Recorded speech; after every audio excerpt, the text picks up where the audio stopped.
Manau, kad didžioji dalis jau sugužėm, kas vėluos, kas vėliau ateis, tai prisijungs, tai dar sykį tada sveiki, malonai mes šiandien čia matyti, tradiciškai dar kažkas matau. Ne. Tai kaip ir sakiau, mes visą laiką kiekvienais metais Nemuno aušra ir kartu aš važiuoju 2 kartus per Lietuvą, jeigu kai kur pavyks ir 3 kartus apvažiuoti, tai važiuojam, pristatom, ką nuveikėme Seime, ką nuveikė valdančioji dauguma, tada praeiname per diskusijas, klausimus ir taip kažkiek tai pabėginam suinformuoti, kas vyksta vis dėlto Lietuvoje. Šiandien su manim kartu yra Tadas Sadauskis, tai yra irgi kolega Seimo narys, jisai dirba ekonomikos komitete yra ir ateities komitete. Tai jeigu bus kažkokių tai dar klausimų iš ekonomikos sektoriaus, nes ekonomikos sektorius apima energetikos ministeriją, susisiekimo ministeriją ir ekonomikos inovacijų ministeriją, tai galėsime irgi užduoti klausimų. Tai pradedam iš tikrųjų mūsų tokį susirinkimėlį, labai prašyčiau, kadangi tikrai matau, esat pasiruošę, kažkaip sakau, vis tikiuosi, kad vis kokių naujų plakatų pamatysiu, vis tos pačius, kartos pačius, nieko gero iš madingumo jau ne vieną, kas tie patys. Buvo, prie Seimo piketuotojai nešės, tai laukinukai ten nešiuojasi, tai nieko tokio gino. Tai gerbiamasis, jeigu galima, nepertraukinėk aš kalbu, tu nesi savo miegamajam ir tu čia net pratraukinėsi, tai yra mūsų renginys. Gerai, tai kultūros, jeigu galima, tai kultūros. Tai ačiū, kad ir pats ploji. Tai labai prašyčiau savo miegamojo ir virtuvės ir namų nemaišyk su darbu, žinai. Gerai, tai jeigu galima sutarėm taip. Tai va, nežinau, ar su žmona turi, ar partnerį turi, tai jau čia apsispręs, su kuo tu gyveni. Tai va, žinai, jeigu su vyru, tai nelabai man priimtina yra, bet jeigu su moteriam, tai yra sveikintina. Su to niekas negyvena. Nu tai galbūt, žinai, žmogus, gal kada nors suras, kur nors gyvenimą. Tą matriošką galėsi namo pasinešti.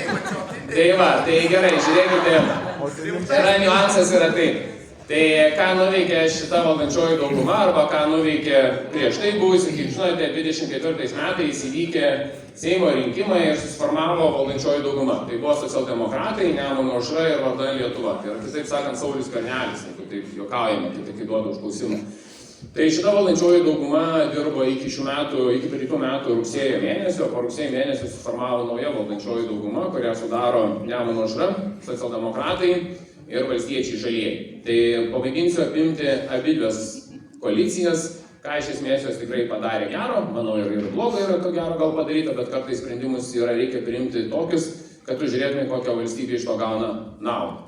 Tai pirmiausiai, ką rinkimų metu mes įsikalbėjome ir žadėjome, turėjome labai daug nusiskundimų gyventojus, ypatingai jaunų gyventojų, jaunų žmonių, kad dėl antros pakopos. Tai Seimas praėjusiais metais vis dėlto priėmė ryžtingą sprendimą, kad leisti pertvarkyti antros pakopos pensijas ir kiekvienam dirbančiam žmogui, kuris yra turintis valstybės draudžiamas pajamas, per ateinančius 2 metus, tai yra 26 ir 27 metus, iš antros pakopos pensijų galėtų pasiimti pinigus. Ir čia dabar yra 2 skirtingos nuomonės arba 2 skirtingos pozicijos. Vieni sako, kad tai yra blogai, kiti sako, kad tai yra gerai. Aš manau, kad tai yra gerai, nes tai yra konstitucinis dalykas, žmogaus teisė disponuoti savo sukauptais pinigais taip, kaip jisai nori. Ir tą be kito ko pasisakė vėliau ir Konstitucinis teismas. Kada buvo kilomas klausimas, ar tai yra teisėtas įstatymas, ar tai nepažeidžia žmogaus teisės. Vėliau, kada buvo pasikreipta į Konstitucinį teismą, Konstitucinis tą ir konstatavo. Tai kokia yra situacija? Situacija šiek tiek, aš manau, kad yra, sakyčiau, gali būti sudėtinga. Juolab, kad vis daugiau Lietuvos gyventojų teikia prašymus atsiimti iš antros pakopos pensijos pinigus. Klausimas yra kitas. Ar mes turėsime 20%, ar turėsime 25%, ar turėsime 30%, ar turėsime 40%. Kada buvo priimtas šitas įstatymas, aš skaičiavau, kad apie 20-25% gyventojų tikėtina įsiims tuos pinigus. Ką rodo sausio 2 dienos skaičiai, kad beveik 100 000 Lietuvos Respublikos gyventojų jau užpildė prašymus atsimti iš antros pakopos pinigus. Jeigu tokiu skaičiu arba tokiu greitų judėjimu mes važiuosime su prašymais, tai gali nutikti taip, kad iš antros pakopos pensijų į Lietuvos rinką gali būti įlieta 2,2–2,5 milijardai pinigų. Kitais skaičiavimais, blogesniais skaičiavimais, pesimistiniais skaičiavimais tai yra iki 3 milijardų. Dabar yra klausimas, ar žmonės tos pinigus iš karto įlies į rinką, ar tos pinigus pasidės į banką, ar tos pinigus kažkur tai investuos į kitas valstybės. Tai čia yra rizika ir mums, nes jeigu tie pinigai, didžioji dalis pinigų lieka šičia Lietuvoje, kas tai atsitinka? Atsitinka, kad automatiškai dirbtinai iššoka infliacija.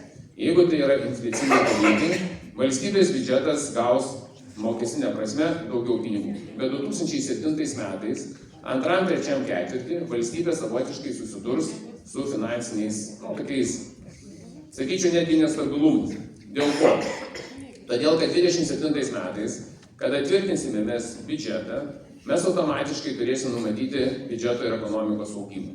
Kaip žinote, šiais metais valstybė tvirtindama biudžetą, jinai numatė labai didelę dalį pinigų gynybai.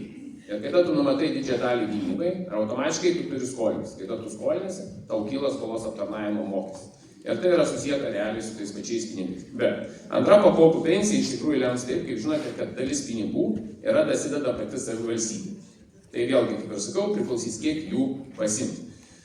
Mano yra prašymas, jeigu žmonės ir planuoja pasimti šitos pinigus, kad tie pinigai būtų investuotami tinkamai. Tai yra, kai duoda klausimą, sako, ką su tais pinigais reikia daryti. Sakau, tikrai nepirkite telefonų, tikrai nepirkite kompiuterių, tikrai nesipirkite televizorių. Tai yra tie pinigai, nors tai yra jūsų pinigai, darykite su jais, ką jūs tik norite, bet realiai šitą turi būti padaryta investicija ten, kur ateityje jums mažės kaštai. Tai ant tos tikrai reikėtų daryti. Kada mes supratome, kada pradėjome iš tikrųjų skaičiuotis ir pradėjome matyti, kiek galimai tikėtina žmonių pasiims pinigus, mes pradėjome žiūrėti, kur koksai mokestinis pakeitimas gali turėti dar didesnį infliacinę žalą. Ir vienas yra toksai dalykas, 2024 metais, gegužės mėnesį, yra priimtas vadinamas gynybos fondas. Į gynybos fondą įeina ir padidinti akcizai. Tai nuo šių metų sausio 1 dienos akcizas degalams turėjo didėti būtent nuo 12 arba nuo 14 centų iki 16 euro centų. Kaip sau matėte sausio 1 dieną ar 2 dieną, ar pakilo degalai šitiek? Ne, nepakilo. Ką mes priėmėm sprendimą? Mes priėmėm sprendimą įšaldyti būtent akcizo didėjimą. Tai reiškia, akcizas padidėjo realiai tik nuo 3 iki 4 euro centų. Tai yra tas dydis, kuris turėjo būti keliamas, jo nepakėlėm. Ir šiandien valstybė mes neteksime kažkur 67 milijonų, bet realiai mes skaičiuojame, kad mes dirbtinai nesukelsim infliacijos. Dėl ko dar šito sprendimo reikėjo daryti? Buvo sutarimas, dar kai buvo Gintautas Paluckas premjeru, mes tada kalbėjome, kad ar su Lenkija, Latvija, Estija būtų galima susitarti, kad Lenkija proporcingai didina akcizo dydį, kad kuro kainos skirtumas nebūtų toks ženklus, koks yra Lietuvos ir Lenkija. Deja, to sutarimo nepavyko įgyvendinti. Lenkija šiek tiek padidino akcizą, bet tai nereiškia, kad jinai akcizą tiek, kiek reikia. Latvija irgi lygiai taip pat. Tai mes šiandieną turime savotišką stabilumą. Reiškia, Lietuvos gyventojai nevažiuos į Lenkiją ir nesipils kuro ir nepils maisto produktų, nes kaina nėra tokia, kainos skirtumas nėra toks ženklus didelis, pamenat, kaip buvo prieš gerą 10 metį. Ir tokiu atveju savotiškai saugo mūsų vežėjus, tai yra tarptautinius vežėjus, kurie Lietuva yra, kaip žinot, kaip tranzitinė šalis ir pildavosi kurą, kad dar didesnis skaičius kuro nenukeliautų, arba, kaip sakant, mokesčių, tų pačių akcizo, PVM nenukeliautų Lenkijai. Taip, tas sprendimas iš tikrųjų mums rūpės. Kitas yra niuansas, apie ką mes šnekėjomės, tai šiandieną, kaip žinote, neapmokestinamas pajamų dydis. Šita valdančioji dauguma priėmė sprendimą, kad nuo 2027 metų sausio 1 dienos didinti būtent neapmokestinamą pajamų dydį auginantiems vaikams, tėvams, kurie augina vaikus. Tai jeigu viskas yra tvarkoje, tai 1044 eurai turėtų būti NPD taikoma šeimom, kurios augina vaikus nuo 2027 metų sausio 1 dienos. Jei daug mažai, biudžetui mums tai kainuos per 80 milijonų. Tai va čia klausimas, gerai ar blogai? Deja, apie tai yra praktiškai mažai rašoma, mažai kalbama, mažai publikuojama ir mažai žmonės informuoja. Kitas niuansas, kam jūs kultūros kažkiek tai gali turėti. Aš važiuoju ir stebiuosi, kokiam kiaulydė jūs esate užaugę. Ar jūs kiaulių kompleksą augate, ar kur jūs augate? Jūs neturite net elementarios pagarbos tarpinį žmogų. Netrukdyk geriau. Kas ne, tai duos klausimai, kaip pasakė. Tai dabar niuansas yra kitas. Tai yra kitas yra niuansas, dėl ko, tarkime, mes šiandieną iš tikrųjų kenčiam. Ir 2025 metais, birželio mėnesį Seimas priėmė vadinamą mokestinę reformą, kur sulaukė labai daug kritikos. Dabar duosiu klausimą jau tikrai jums. gal galite atsakyti, kolegos, Kokie jie kolegos? kolega, aš patarysiu paprastą dalyką. Jų yra tikslas, kad jūs žinote, mes jau supratom, jie yra konservatoriai liberalai, jie yra atsiundami tam, kad keltų chaosą, bet mano yra prašymas jūsų, nereaguokite į juos. Jie nori atkreipti dėmesį į save. Yra savotiškai, manyčiau, kad tam tikras psichinis sutrikimas po žmonės, kurie taip elgiasi. Todėl reikia labai taktiškai ir kultūringai su jais elgtis. Matot, kaip jie reaguoja? Jos išprovokuoti yra labai lengva. Labai lengva. 5 minutės ir jos galime išprovokuoti. Tai va, tai dabar važiuojame prie kito dalyko. Birželio mėnesį įvyko mokestiniai dalykai, kurie Lietuvoje sukėlė tam tikrą sumaištį. Stenkitės nereaguoti, jūs supraskit, kolegos, nereikia reaguoti žmogų, kuriam, dėmesio stokos sindromas. Panašu. Tai dabar žiūrėkit, kas atsitinka. Kai mes priėmėme mokestinius pakeitimus, pamenat, visi sakė, kad Lietuvoje įsigalios nekilnojamo turto mokestis ir visi žmonės mokės. Pakelkit man ranką, kas šičia sėdite iš šičios salės, kurie nuo sausio 1 dienos pamatėte, kad jūsų mokestinė vertė, jūsų turto yra 450 000. Nei vieno. Tai aš manau, net nėra, kad būtų mokestinė vertė 450 000, vieną asmenį šakiuose, neįsivaizduoju, kokia turėtų būti mokestinė turto tada vertė. Ką mes padarėm? Maksimum apsaugoti didžiąją dalį, tai kad 90% Lietuvos gyventojų. Pirmam būstui nustatėme vienam asmeniui 450 000 ribą. Jeigu tai yra vyras ir žmona, tai yra 900 000. Tai tokių asmenų, kurie mokėtų už pirmą būstą nekilnojamo turto mokestį, praktiškai mes turėsime labai nedidelę dalį. Taip, žmonės, kurie turi antrą būstą, trečią būstą, kitą, taip, jeigu suma viršys 40 000 sumos mokestinės, taip jinai bus mokama. Bet mes apsaugojom pirmą būstą. Dabar verslas, kuris iššaukė, kad Lietuva, nauja valdančioji dauguma, tuo metu buvo vardan Lietuva, Nemuno aušra ir socialdemokratai, kad va čia labai stipriai pakenks verslui, verslas išvažiuos ir panašiai. Pelno mokestis verslui ir buvo padidintas tik tais 1%, nes buvo sutarta, kad realiai tada, jeigu reikia gynybai, tai visiems proporcingai kažką tai bandome ir susitvarkyti ir pasididinti. Dividendai, kurie buvo mokami, jeigu verslas uždirba, prie pajamų yra neįskaičiuojamas. Pajamų diferencijavimas, kur buvo Algirdo Syso pasiūlymas 40%, 36%, mes jam nepritarėm, sutarėm, kad lieka 34%, bet kas atsitiko? Mes padarėme skirtumą tarp pajamų. Ir šiandienai tie žmonės, kurie čia kalba, kad labai stipriai pakilo mokesčiai, o jau yra sausio šiandien 22 diena ir dar kaip tik dabar kas lūrudoja su finansininkė, buhalterė, šnekėjau vienos įmonės. Sakau, tai kaip dabar pakeitimas, sako, pas mus praktiškai niekas absoliučiai nesikeičia. Tai tas chaosas, tas, kuris buvo panika sukelta, jinai buvo sukelta dirbtinai. Ir man labai patiko geras interviu. Prieš 2 savaitės Žinių radiją dalyvavo Romanovskis ir dalyvavo Pramonininkų konfederacijos atstovas Janulevičius. Ir uždavė klausimą. Tai gerbiami verslininkai, jūs tiek kaltinot valdžią, tiek kaltinot politikus, tai dabar taip išeina, kad ta reforma yra gera. Atsakymas, jo. Iš esmės, realiai mums didelio žalos neįvyko, nepadarė, nes, procesas jis yra važiuojantis. Dabar yra kitas niuansas, dėl ko gero šiandieną mes abejojame arba keliame klausimą, aš manau, dėl ko yra.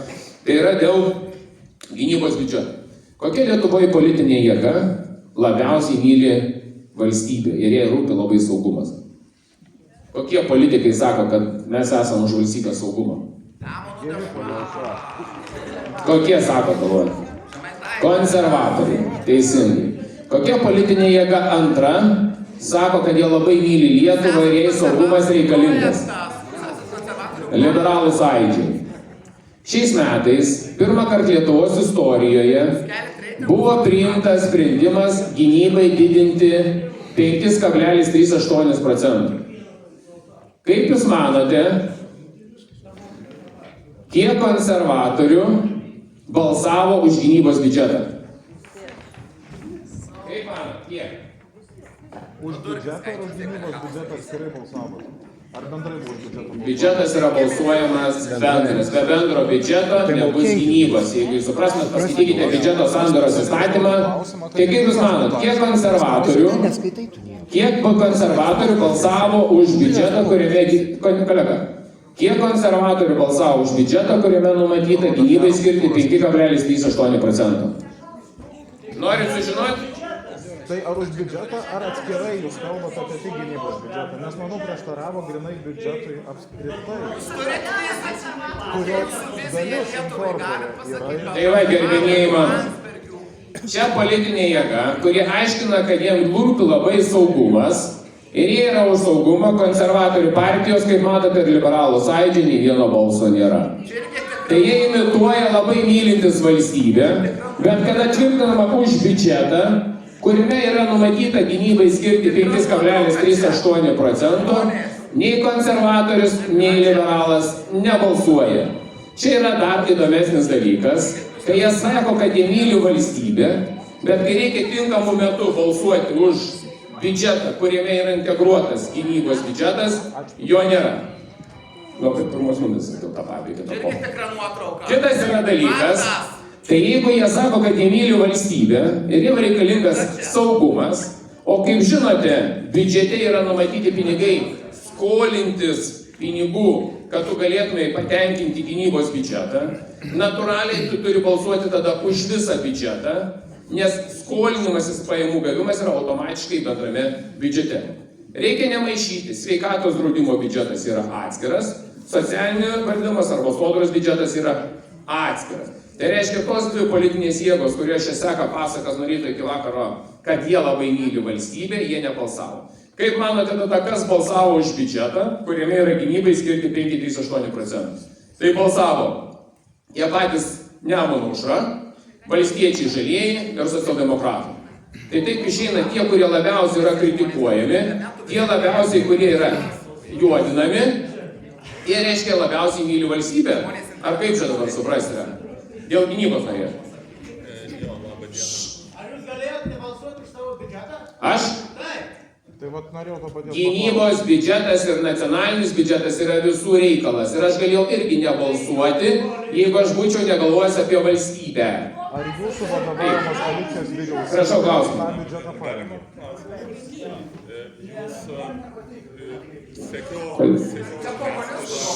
Žmogus nori užduoti klausimą. Negerbėt, kas yra su jumis? Sekiau žiniasklaidas ir jūsų profilį ir jūs vis akcentavo tai, kad siekiat, kad gynybos biudžetas būtų mažesnis nei 5%. Jo, tai kodėl jūs balsavot už... Gerai, paaiškinsiu. Gynybai turėjome ir skirti 5%, kaip ir buvo sutarta koalicijų. Koalicijai pas Juozą Oleką mes sutarėm visi, kad skiriame 5% gynybai. Tada praėjus 4-5 dienom, premjerė sako, reikia skirti 5,38, o pinigų nėra, Inga, mes jų negalim skirti. Arba susitarkim tada paprastą dalyką. Jeigu skiriame 5,38, tai 3,8% pagal įstatymą gali būti skiriami infrastruktūrai. Ką tai reiškia? Krašto apsaugos ministras, suderinęs su finansų viceministru, 5,38% gali skirti infrastruktūrai. Dėl ko? Todėl, kad kai buvo prezidento arba NATO summitas, buvo priimtas sprendimas. 3,5% eina gynybai, 1,5% eina infrastruktūrai. Toks buvo sutarimas, todėl aš tokios algoritminės logikos ir laikiausi. Ir tai turėtų būti. Tada, kada buvo, tada kitas yra dalykas. Kada mes pradėjom diskutuoti, sakau, žiūrėkit, bus infliacija, tada mes papildomai galim gauti pinigų iš antros pakopos pinigų, nes jeigu daugiau pasitraukia, mažiau prisidėti reikės. Tada su švietimo ir mokslo ministrė įsprendėm klausimą, kad mokytojams yra skiriama papildomai pinigų. Tada buvo klausimas dėl statutinių pareigūnų. Mano galva, statutiniai pareigūnai turėjo gauti daugiau, bet mes pinigų jau nebeturėjom. Realiai mes nežinom, kiek bus ekonomikos augimas. Ir tai mes išnaudojame. Tai ir tada sutarėm taip, kad balsuojame visi už biudžetą, nes valstybės saugumas yra prioritetas, o infrastruktūra 0,38%. Taip. Ir dar vienas klausimas, nes mes čia prieš susitikdami dar spėjom truputį padiskutuoti, aišku, ne visų mūsų sutapo požiūrį, bet kaip pastebėjau iš didžiosios dalies jūsų rinkėjų, kad grėsmės iš Rusijos jie nemato. Tai ir Rusija pasitinkama su tuo pačiu, kad labai daug padarė dėl mūsų ir tos baimės tokios nėra, tai nuo ko ginsite? Kada jau susiderinat klausimus, kolegos, bent jau identiškai nebeduokit klausimų, nes ketvirtas susitikimas ir toks pat klausimas. Vienas prie vieno klausimas. Neklausiau, žinau. Vienas prie vieno, tai aš ir atsakysiu, nes jau ko gero vakar galėjot pasiklausyti, nes tai yra net kablelis, net intonacija praktiškai galima sutarti. Dabar nuo ko ginsimės. Tai klausimas, ginsimės ar neginsimės, valstybė į gynybą, jinai turi visą laiką investuoti ir investavo. Kokia politinė jėga Lietuvoje mažiausiai yra investavusi į gynybą ir nustekeno kariuomenę? Kuri politinė jėga? Juknevičienė.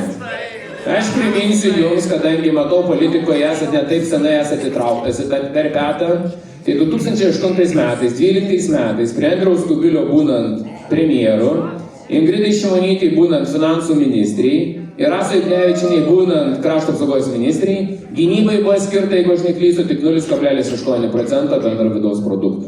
Tai kaip atėjome 12 metais į valdžią socialdemokratai, Tvarka ir Teisingumas ir Darbo partija, kur mes buvom nupiešti, kad kremlynį ir panašiai, tačiau tas tęsiasi beveik kiek daug, mes gynybai pradėjom periodiškai didinti pinigus. Jeigu 2009 metais būtų skirta gynybai tuo metu 1% ir būtų kiekvienais metais didinta po 0,2% nuo BVP, šiandieną mums būtų nebereikėję skirti tiek pinigų ir nebereikėtų tiek skolintis. Tai va, kad suvoktumėte, kur yra niuansas. Ne jau kai karas yra reikia imti pinigus, o reikia galvoti periodiškai didinti pinigus. Estija be kita ko darė, Estija dar gudriau darė, gynybos pinigus dalį pakišo po viešo sektoriaus, tai yra po infrastruktūrinių dalykų. Tai jeigu žiūrint protingai normaliai, mes irgi galėjom daryti. Ir jeigu dar matau, esi tikrai tik įtrauktas į tą nesąmoningą verpetą, šitą propagandinę. Tai į šitą klausimą, kad neva tai puls ar nepuls, tai yra propaganda. Tai yra apie puolimą, tai aš dar sakau, puls ar nepuls, tai yra absoliuti propaganda lyga. Tu nežinai, kada kas atsiš. Tai 2015-2016 metais aš 2 metus buvau NATO delegacijos vadovas. Mes jau tada kalbėjome apie galimybę didinti gynybos finansavimą ir apie infrastruktūros išnaudojimą. Jau tada. Bet kokiu tikslu? Kokiu tikslu? Todėl, kad tu negali žinoti, kada grėsmė tau ateis ir kada tu valstybė apsiginsi. Nuo ko? Nuo ko? Tau gali ir nuo Baltarusijos būti, ir nuo Rusijos gali būti, tu negali žinoti, nuo ko bus. Tai kad jūs nematot grėsmės iš Baltarusijos ir Rusijos. Nereikia galvoti šiandien apie grėsmę ir kalbėti apie grėsmę, reikia šiandien galvoti, ar valstybė pajėgi būtų apsiginti. Ir kitas yra dalykas. Tu nežinai nuo ko, dar kartą. Bet jūs palaukit, jūs aiškinot, kad tuos Nuo pinigus Trumpo. galima panaudoti pensijai. Tai mes dalį pinigų. Biudžetą 5,38%. Dar kartą, aš matau, kad Jūs neatsakėte. tai atsakėm klausimą. Gali būti taip, kad mes tos pačius dalį pinigų, jeigu atsitiktų, kad NATO valstybė būtų kažkuri tai užpulta, arba reikėtų vykti misiją, tai jinai net irgi turėtų Lietuvą važiuoti. Šiandien dienai, kad suvoktume paprastą dalyką, vat Afganistanas, siuntėm karius, jeigu tu neįgas... Kas? Kaip tu gali NATO nepasitikėti, su kom tu tą pasitikėsi? Nu čia iš vis klausimą, kosminį klausimą uždavėjai. Ar akoksų turit? Nu, klausimą. Tai aš tiesiog norėčiau prie biudžeto šiek tiek grįžti. Taip. Jūsų koalicijos partneriai didieji socialdemokratai ir jų garbės pirmininkas Vytenis Andriukaitis.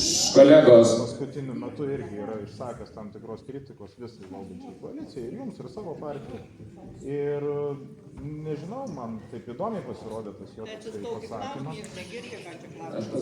Toks jo pasakymas, kad Nemuno aušra šantažavo socialdemokratus, kad nepriims biudžeto, jeigu nebus įgyvendinti tam tikri pageidavimai. Tai ar jūs šantažavote, jeigu šantažavote, kaip ir dėl ko? Kad suvoktume paprastą dalyką, politikoje deda visi politikai ant stalo pageidavimus, ko jie norėtų matyti ir kas turėtų būti. Už poligoną balsuosit ar ne? Tai niekas nieko nešantažavo, absoliučiai niekas nieko nešantažavo. Tai reikėtų, man atrodo, pabaigti tas sąmokslo teorijas. Tada gal trumpai. Tai jau tada viskas. Čia daviau po vieną klausimą duosim ir daugiau viskas. Tai dabar kitas niuansas, nes turiu susitikimus kitus.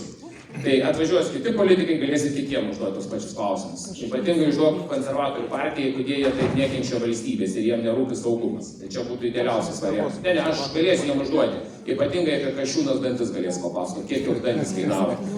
Tai dabar ypatingai apie valstybės rezervą, kur dabar konstatavo valstybės kontrolę pažeidimus. Tai dar geriau. Šiandien neturėsiu tad skirdėmėsi. Atvažiuosiu kitą kartą ir papasakosiu apie patį naujausią valstybės kontrolės patikrinimą, kai buvo naudojamas rezervas Šimonytės. Tai ten galėsite griūti negyvi. Šiek tiek be kita ko jau galite susipažinti, kaip taškomi pinigai. Ir kada tvirtinamas buvo, tiksliau, balandžio mėnesį, kada buvo pradėtas ruošti biudžetas, mes su Gintautu Palucku žiūrėjomės labai vieną. Žinai, kad aš myliu moteris, tai tu man nerodyk, žinok, su tom direktorom rankinėm nemojuok. Labai gerai. Tai dabar, kada buvo balandžio mėnesį rengiamas biudžetas, mes planavom ir skaičiavom su Gintautu, kad gynybai reikės skirti 4,5% gynybai biudžetas. 4,5, ne 5, ne 5,3, o 4,5 buvo skaičiuota. Ir atsitiko taip, kad aš sakau, žiūrėkit, iš kur jūs paimsit pinigus? Nes nėra pinigų, realiai mes tada matėm, kad jų nėra. Matėm iš karto, kad šių metų 25 metų trečiam ketvirtį eksportas kris. Faktas, mokestinis surinkimas irgi 26 metais irgi mažės. Tada sako, žiūrėkit, iš karto duodam uždavinį visom biudžetinėm įstaigom, o valdžiom institucijom mažinti išlaidas. Tai yra realiai 5%. Tiek aplinkos, tiek kultūros, tiek kitai ministerijai, kad mes turėtume sumažinti. Kaip man atrodo, kokia institucija, kokia įstaiga nesusimažino finansavimus? Kadangi jinai negali susimažinti, Seimas gali sumažinti. LRT. Va čia ir buvo įdomiausias, ko žiūrėk, sakau Gintai, kažkas yra nenormalaus, kadangi akcizai automatiškai didės ir LRT biudžetas. Bet mes viešam sektoriui tiek neturim pinigų padidinti. Ir mes tada sakom, pasižiūrėkime, ką užregistravo kiti Seimo nariai. Ir mes atrandame Mindaugo Lingės, konservatorių, biudžeto finansų komiteto buvusio pirmininko pasiūlymą, kaip reikia įšaldyti LRT pinigus. Ne Žemaitaičio buvo pirmas siūlymas, ne socialdemokratų, ne valstiečių žaliųjų, o būtent konservatorių Mindaugo Lingės. Ir mes paėmėm dalyką, šiek tiek pakoregavom ir užregistravom. Kodėl, kaip jums atrodo, dėl ko LRT biudžetas turėjo būti šaldytas? Nes privaloma šitą dalyką padaryti, kaip ir sakiau, proporcingai jų didėti. Kaip manote, koks yra valstybės saugumo departamento biudžetas? 51-52 milijonai. Tai dabar įsivaizduokime paprastą dalyką. Yra tokie naratyvai leidžiami ir tie naratyvai yra tokio, sakyčiau, riboto proto gebėjimo žmonių, kad sako, jūs pažiūrėkite, valstybės saugumo departamente dirba 100 darbuotojų, o LRT dirba 700. Sakau, palauk, tu bent funkcijas, žinai, ką tai reiškia? Funkcijas, ką atlieka 100 darbuotojų VSD ir ką LRT 100 darbuotojų. Ir man labai patiko, kaip vakar žurnalistai ėdė. Kauno diena atliko tyrimą ir konstatavo, kiek vyno, kiek alaus, kiek degtinės, kiek valjanos ir visų kitų ištaškė pinigų. Ir dabar, bet atsakymą, žiūrėkit, sako, tai modernioji įmoniai, tai yra privaloma. Aš uždaviau klausimus, ko galit man pasakyti, kiek Seime nemokamai alaus, vyno ir visų kitų duoda. Tai kad būtų bendrai sprendimai suimti, pasodina Nemuno Aušrą kartu, pasodina konservatorius, duoda 3 litrus degtinės, visi išgerim ir gal visi sprendimus priminės. Tai aš nenutraukinėjau, gerbiamasis dešinysis, nesinervuok, kregždutės yra įskridusios, dabar palauk, pavasarį parskris. Neskubėk skristi, žinok, dar labai šalta, žinok, tai vieta. Ir dar pusė liūnė.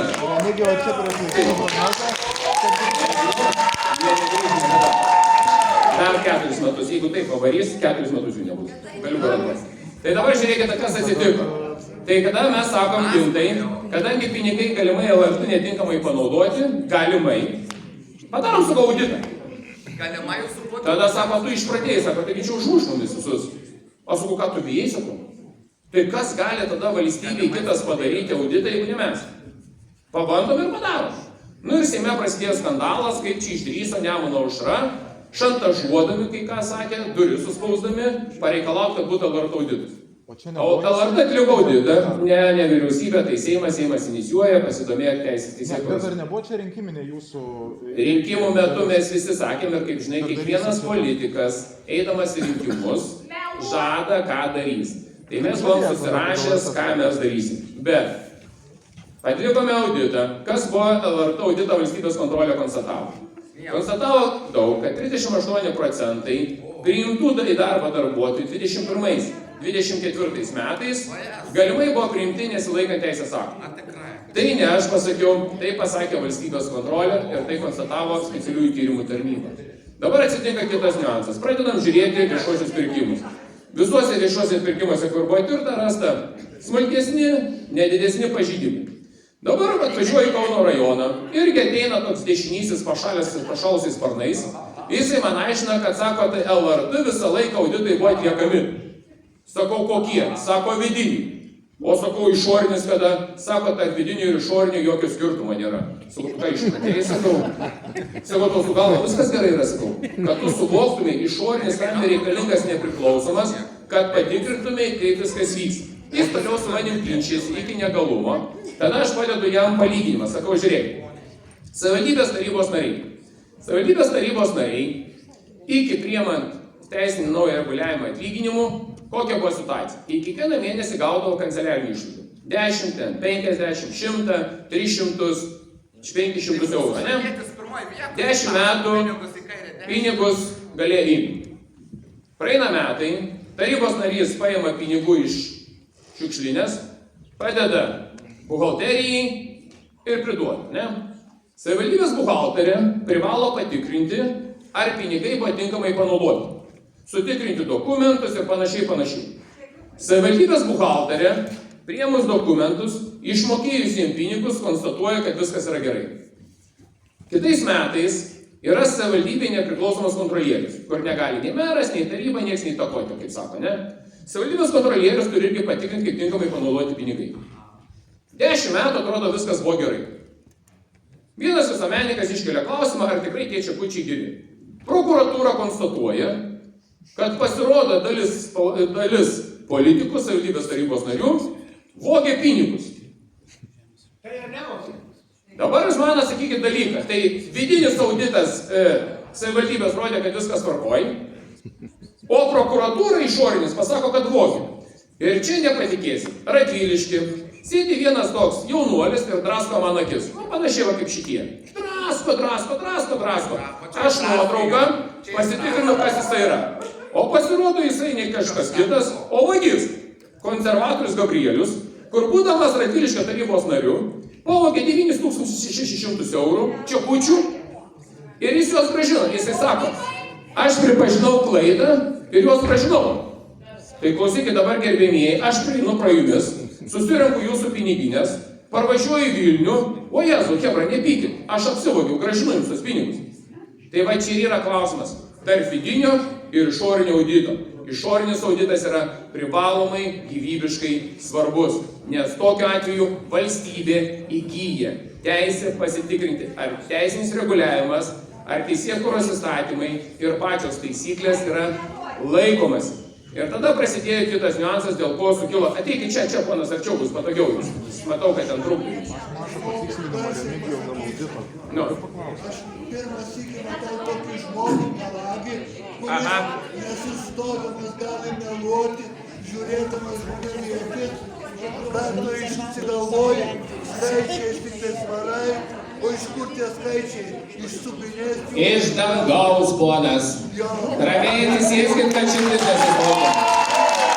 Iš dangaus. Tai va, tai dabar gerai, jau pasakėt ačiū, atsisėskit, ramiai sėdėkit, kad širdis nesistokė. Ne, viskas, elgėsi mėgiškai, viskas. Kokį renginio galėsite. Tai gerai, tai dabar žiūrėkite, mes inicijavome auditą ir auditas konstatavo. Ne Žemaitaitis, ne socialdemokratai, ne valstiečiai, ne konservatoriai, ne liberalai, ne kažkas konstatavo. Pažeidimus konstatavo valstybės kontrolė. Ir tada aš pradedu žiūrėti, o kaipgi galima už pažeidimus, kas yra atsakingas. Pasirodo, yra įstaigos vadovė. Jeigu šiandieną mes esame kultūros centre, Ir jeigu vat, kultūros centro direktorius paimtų ir taip iš to priiminėtų savo draugų šičia. Ilgai jisai išdirbtų direktorių. Nu, man atrodo, greitai būtų atleistas iš darbo. Pas jūs nėra draugų. Jeigu šiandienai būtų paprastas dalykas, kad būtų nesilaikoma viešųjų pirkimų kažkokių tai taisyklių. Ne baudžiamųjų, bet administracinės lygmens arba ten taisyklių vidaus nesilaikymų. Kaip manot, būtų pradėtas tarnybinis patikrinimas? Būtų tarnybinis patikrinimas pradėtas. Ar būtų skiriama žmogui nuobauda? Būtų. Pasirodo, LRT direktoriai mes negalime neskirti nuobaudos. Dar negana to, direktorė Monika Garbačiūtė-Budrienė pateikė teiginį, kad LRT taryba nori užvaldyti LRT. Sakau, jums su galva viskas gerai yra. Atsiverskite LRT nacionalinį radijo ir televizijos įstatymą, jame yra aiškiai parašyta, kad taryba yra aukščiausias valdymo organas ir taryba priima sprendimus. Bet šiandien įdomus yra dalykas kitas, kad balsavimas, jūs ateikite ją pačiai, jeigu jums trukdo. Ateikite ją pačiai, jeigu trukdo, nesinervokite, jeigu jums ten jausis tai šūkuje. Čia galite ateiti, jeigu trukdo. Matau, kai jūs ten vyrai nervuojate su juo. Nu, ramiai sėdėsi šičia, žinok, ramus būsi kaip belgas, nereikės tau nervuotis. Nu, ateik čia, atsisėsk ir ramus būsi, nes ten šūkauji nervuojas. Nu, va, sės pas savo bendrą parkietį, draugą, bičiulį ir galėsit kartu sėdėti. Nu. Tai dabar va taip. Matys, jau viskas ramus, dar vieną irgi pasodinti ramus iš jau atsibūsiu iš karto. Kas, va, dar žiūrėk, Žemaitaitis dar užsirašyti. Žemaitaitis. Man garbėjai pasižiūrėt, pažiūrėk, kaip gerbė mane. Nu, tai pasitaisysi vieną įdėsi, taigi matau, kas parašyta, taigi juokauja, nesuprantai. Dabar jis turi situacijos, kad direktorius šiandieną LRT būtų galima jį atleisti arba imtis kažkokių sprendimų. Reikia sureguliuoti teisės aktus. Kas atsitinka? Aš paimu Dalios Grybauskaitės pasiūlymą. Dalios, jau čia atsisėdai vis tiek šneki be reikalo. Kas jums yra, aš nesuprantu. Jūs raminančių, jūs kvajoms jums nedavė kas nors. Tai neatsakys ir neatsako, ir ramus lieka. Aš neatsakau, ir ramus lieka. Tai kas atsitinka? Paimamės Dalios Grybauskaitės pasiūlymą. Dalia Grybauskaitė, kai buvo prezidentė, jinai pasiūlė, kad įskiriant į valstybinės savivaldybės įmonės arba įstaigos vadovai, akcinių ir uždarųjų akcinių bendrovių vadovai turi būti skiriami 5 metam 2 kadencijom, po 5 metus. Viena kadencija, antra kadencija. Sakau, žiūrėkit, kodėl nepaimtus nepadarus LRT direktorių lygiai taip pat. Pradeda skandalas, kils, sako, Jėzus Marija, kalta žodžio laisvė, kaip su žodžio laisvė mes gyvensime. Tada atsiranda kitas niuansas, ką mes vėl paimam ir patikrinam, tai yra, kiek yra, nepertraukinėk, aš tavęs prašau, bet man atrodo, kad tu biškis trenktas esi, aš nesuprantu. Dar vienas trenktas. Jau 10 kartą prašau ir vis tiek pertraukinėjai. Kultūros tu turėt, be kultūros visiškai esi. Tai kas atsitinka? Tai jau kolega ramiai sėdi, jis negali sėdėti ramiai. Kas atsitinka? Tada mes pateikėm pasiūlymą, kad LRT direktorius turi būti atleidžiamas ne 2/3, o daugiau kaip pusė. Yra paprastas dalykas. Kada Seimas skiria į pareigas VSD vadovą, prokurorą, aukščiausio teismo, kitų teismo teisėjus, Seimas turi esamų salėje 1+1. Kad atleis generalinę prokurorę, žinot, kiek reikia balsų Seime? Užtenka 2 Seimo narių už, 1 prieš. Tai reiškia 3 dalyvaut, kad daugiau kaip pusė būtų. Tai generalinė prokurorė reikia 2/3. Negali taip vietoj būti. Ir čia visiškai nėra absoliučiai susijęta su jokia žodžio laisvė ar dar kažkas dalykas. Pradėjo vienas po kito lysti pas mus visuomeniai dėl gynybos tinkamai išleidžiamų pinigų. Viena ausim girdime, kad moki vežinė, tai tarpininkai tarpininkauja, pardavinėja, obutai klui kažkokias prekes.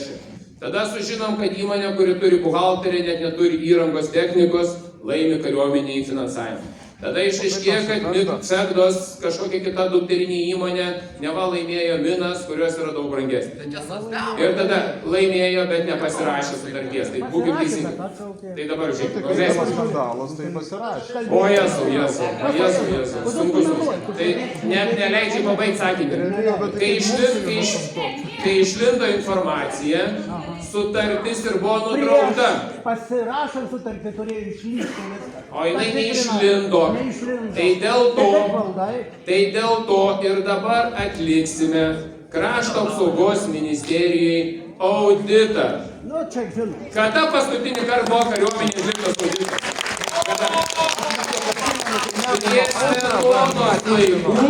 Prie Smetonai tampant tuo metu prezidentu. Tai dėl to ir buvo pasiūlyta pasimti visom platmėm tiek juridinės teisinės technikos, tiek viešųjų pirkimo, tiek jų panaudojime. Šiandien dienai institucijos tarnybos, kurios vykdo pirkimus, jų yra keliasdešimt. Mes sakom, kad turėtų būti dvi institucijos. Tai yra ginkluotės įsigijimo institucija, kuri kontroliuoja, prižiūri ir pirkimus vykdo, ir infrastruktūra, kuri vykdo. Kai yra labai daug institucijų, sukontroliuoti ir suvaldyti ir susekti, surinkti informaciją yra be proto yra sunku. Tai šiandienai link tos pusės ir reikia važiuoti. Eidami rinkimus mes visi sakėme, kad energetikoje yra problemos. Netinkamas pinigų panaudojimas ir panašiai. Valdančioji koalicija priėmė sprendimą, kad reikia atlikti auditą Ignityje. Ok, sakom, viso Igničio negalima pirkti, nes nesuspės. Ką mes padarome? Audito kiekvienais metais kaip akcinė bendrovė. Taigi kiekviena akcinė Užsirašyk, bendrovė. ko paklausi. Aš vis tiek paaiškinu tavęs. Tu pats atėjai, pats filmuoji, tu pats parodys, koks tu kvailas esi. Ir žmonės sako, kodėl nutraukinėja? Ir sako, Žemaitaitis nenutraukinėja, bet sėdi va žmogus, kuris nutraukinėja. Tai nenutraukinėja, aš dar sakau, užsirašyk klausimą, vieną galėsi, nes yra daug žmonių, kurie norės užduoti klausimą. Ir galėsi užsiklausti vieną klausimą, galėsi klausti. Tai va dabar įsitikau, taip, tikrai taip, dar 5 minutės ir tikrai perėsim prie klausimų. Galėsit klausimus ir duosim atsakymus. Tai dabar, kada buvo priimtas sprendimas, kad reikia atlikti Ignityje grupėje dalyje tik auditą, kas liečia vėjo jėgainių jūrų parką, kaip matėte, konstatuota buvo grupių pažeidimų. Tyrimas, aš kiek žinau, yra pradėtas, dokumentų medžiagos patikrinimas yra pradėtas, bet kartu, jeigu viskas ten buvo švaru ir tvarkingai, tai kodėl neatsirado daugiau įmonių, kurios norėtų dalyvauti konkursai vėjo jėgainių statymui. Ta įmonė, kuri buvo, net automatiškai pabėgo iš Lietuvos, arba įsakant, iš to mūsų partneriavimo ir iš to buvimo kartu. Dabar, kas liečia dėl poligono. Tai čia klausimas yra visiems, ginčiasi, kiti sutinka, nesutinka. Aš užduosiu klausimą. Pakelkite ranką, kas sutinkate, kad Šakiuose būtų poligonas, toks, koks bus Kapčiamės. Kam manipuliuoji? Pakelkite ranką, kelia ranką, nu tai pakelk, jeigu tu užėsi. Ar karinis patarimas? Taip, yra taip, tarp 7 vietų, yra tarp... Šakiuose. Dar kartą pabrėžinę. Yra parenkamos vietos, kur galėtų būti. Aš duodu klausimą, palauk. Užsirašyk. Aš duodu klausimą, ar sutiktumėte, kad Šakiuose būtų poligonas? Jeigu reikėtų, tai... Tai kelk ranką. Pakelk ranką. Kiek keliat ranką? Nu va, matau. Kaik tu savo. 8, 9, 10. 10 žmonių pakėlė ranką, kurie yra už poligoną. Tai kaip jūs manote, kaip Kapčiamiesty žmonės balsuoja už poligoną? Balsavimo santykis toks, koks yra kaip ir šičia. Žmonės nenori poligono. Dar kartą, žmonės nenori poligono, todėl, kad sako, niekas neužpuls, saugumas yra viskas tvarkoj, pabandykim gal diplomatiškai, gal nediplomatiškai. Šiandieną, klausykis, aš priklausiu. Čia aš paaiškinsiu, kodėl jūsų klausimas netinka. Vienas dalykas yra, nes čia susirinkę yra jūsų rėmėjai, reiškia pažiūros yra... Kaip mano rėmėjai, va, jūsų rėmėjai. Mes panašiam, kaip jūsų esame. Mes įsimylėjom. Čia jau padarė esminę klaidą. Tarp kito, ko antras iš jūsų grupės, antrame susitikime, iš grupės, kurie ateina, duoda panašius klausimus, panašus irgi, ir užduoda labai tokį patį loginį dalyką. Sako, čia jūsų rėmėjai, kodėl jūs skirstote jie ir jūs? Ar jūs galų galę nubaigsit, jūs skirsit jūs ir jie?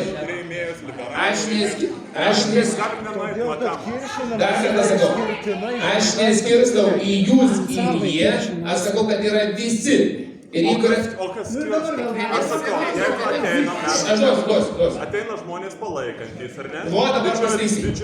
Didžioji dalis, ar ne? Ir tada požiūris kažkiek sutampa. Kitas dalykas, kaip formuluojat klausimą, jeigu valstybei būtų strategiškai reikalinga apsigynimui Šakiuose ar Šakių rajone poligonas, kiek žmonių tada sutiktų? Pakelkit ranką, man žmogaus užduoda klausimą. Va, pažiūrėk, kaip užduoda klausimą, atsisuk rankas. Tai jūs uždavė klausimą. Tai uždavė klausimą. Nu, palauk, ką tu čia šokinėjai, irgi aš nesuprantu. Nu, tai... Čia nėra konservatorių susirinkimas, kai jūs ten kartu turite kaip paviljonį šaukį, aš tai ranką ištiesęs. Tai žmogus uždavė klausimą, ar jūs, mėly, kolega, uždavė klausimą, kolega uždavė klausimą. Kiek Šakiuose, jeigu būtų valstybinis poreikis ir reikalavimas, ir kad reikėtų įrengti poligoną Šakiuose, kiek už tai žmonių balsuotumėt, kad būtų poligonas? Kad apgint valstybę. Kad apgint valstybę. Čia kiti rubliais dar turi atsiskaityti. Tai gal čia yra visi, gal čia reikia pakelti rankas, kad norėtų padrusos čia. Poligoną. Rusija 200 metrų nuo Iki sienos. Kaliningrado, ne iki poligonų, iki Kaliningrado. Kaliningrado. Taip pat sienos, prie Vilniaus nuomestį. Mes turim poligoną. Jeigu reikės, tai... Kad nebūtų tenai poligonų. Negali rinktis, nėra tokio pasirinkimo, skirtų dalykus išsiekėjus. Jau geriau nebedaug klausimų, nes vis blogyn, žinok. Tai pagalvok prieš duodamas klausimą, kokią turės visą laiką veiksmą, nes mes politikai taip esame išmokinti. Tai dabar žiūrėkit, aš pabaigsiu dabar. Tai Kapčiamiesty žmonės lygiai taip pat pergyvena ir bijo dėl paties poligono. Ir žmonės kelia pagrįstus klausimus. Ar jis yra reikalingas mums šiandieną? Kokia apimtimi reikalingas? Klausimas yra, kaip žmonėms bus atlyginta? Ar tai bus gynybinis, ar praktikos skirtas, ar Lenkai dalyvaus ar nedalyvaus. Ir kai šiandieną nėra atsakymų, yra visiškas chaosas, kas šiandien vyksta. Nacionalinio saugumo gynybos komitete, tik tais dar kartą sakau, šiandien dienai balsavimo nėra ir jeigu taip kokie yra atsakymai, aš nepritariu. Matyt, kad prezidentas sakė, kad špagatą galėsi daryti net iš koalicijos. Nepergyvent, kiek mes ir be koalicijos galim gyventi, gerbiamasis ponas, nu, žužu, tikrai nepergyvent, nu, mes tikrai išgyvensime, gerbiamasis, nu, nepergyvenkite. Tai vat, ką aš noriu pasakyti, kas, ne, baigdiukas, jisai taip elgėsi. Tai reikia atsakyti taip, kaip elgėsi. Tai va, tai dabar žiūrėkite dėl to paties poligono. Šiandien yra suformuota labai daug klausimų ir tie klausimai yra atiduoti kariuomeniai, krašto apsaugai, kad jie apsispręstų. Priešingų atveju Seime nebus balsų ir bus didelis konfliktas ir bus didelis ginčas. Šiandien dienai visi politikai turėtų važiuoti per Lietuvą, susitikinėkit su žmonėm, savo grupėm, ne savo grupėm, rinkėjais, nerinkėjais, ir kalbėtis. Dabar į Kapčiamiestį, į Alytų, į Lazdijus, į Druskininkus važiuoja du politikai. Aš ir prezidentas Nausėda. Nemačiau, kad Kasčiūnas važiuotų, nemačiau, kad Šmilytė važiuotų, nemačiau kažkitas. Dabar jau pradėsim, sako, dabar pradėsim važiuoti, nes Žemaitaitis iškėlė klausimą, kodėl mes nevažiuojam. Jau tą reikėjo daryti sausio 1 dienom, gruodį reikėjo daryti ir reikėjo bendrauti su žmonėm. Dabar tą klausimą įspręsti, nešau, gerbiamoji, nuo kultūros reikėtų turėti. Nu. Tai dabar, kad tą klausimą, bet čia gerai, jūs pamatysite, dar kada sakau, jūs suprasite, kaip jūs, kokie jūs esat kultūringi, kokie jūs esat mandagus, skirtingai nuo tų, kurie atėjo. Ir jūs idealiai galėsite tas ir kas yra. Dabar paprastas dalykas, klausimą, jūs mačiau darėjote, ne? Ar? Gerbėmieji, dabar jūs čia visi, kuriom partijom priklausot, aš, pavyzdžiui, daug maž atėjau kaip neutralus. Bet jūs negerbėt ir politiko rimto. Antras dalykas, nežinau, išklausėt. Pirmiausia, išklausykit, o paskui galbūt ir aš panašių klausimų užduosiu. Ir jūs, pagalvokit, jis pirmiausia vieną teisingą dalyką pasakė, iš kurios esat partijos, kad kada jūs matėt savo partiečiai, kuriuos ten gerbėt, mylit. Čia, aš atėjau, kad vienas politikas. Aš nesu didelis gerbėjas. Aš jau noriu išklausyti ir galvosiu, ar pritart. Aš daug nepritariu. Kam jų, tarp kitko irgi. Bet pirmiausia, kultūros turėkit. Neskaitautės čia nekultūringas žmogus. O jūs kultūringų partijų atstovai. Tai pamastykit, žmonėlį.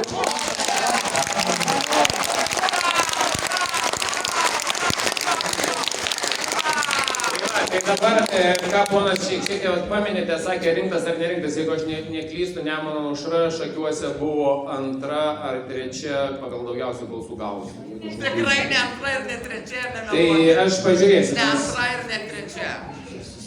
Gal penkta. Jum negėda, Gerai, dėl žemės ūkio klausimas. Tai dėl žemės ūkio, tai tikriausiai tų klausimų net ir ne vienas būtų. Ir čia reikėtų apskritai šitą temą išsiplėsti, nes Šakiai yra... Klausimas, žemės ūkio klausimas, pirmas.